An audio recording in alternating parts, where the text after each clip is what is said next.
And let me say this in English so you can understand what I'm saying.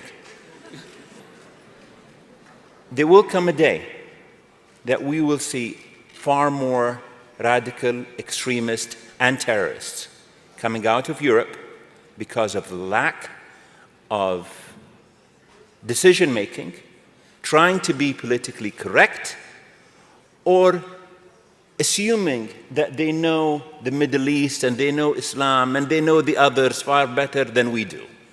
And I'm sorry, but that's pure ignorance.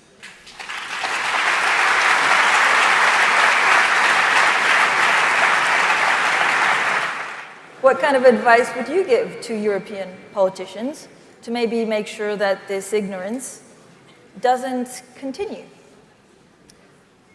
I think there has to be balance between rights and between law enforcement. I'll give you an example.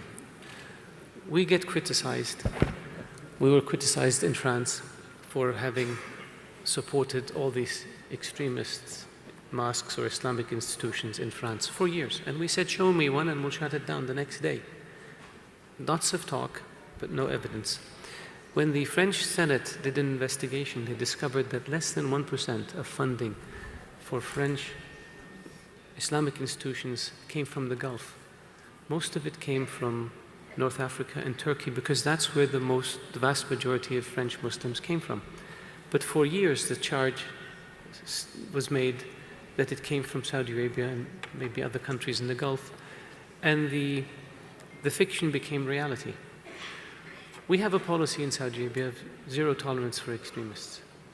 If somebody is an imam in a mosque and is preaching hate and violence, they get dismissed, reprimanded, reprogrammed, and then dismissed if it doesn't work. And we've dismissed thousands of them. And I say to people in Europe, European country, if you have, they accuse us of exporting extremist preachers, imams, they call them preachers.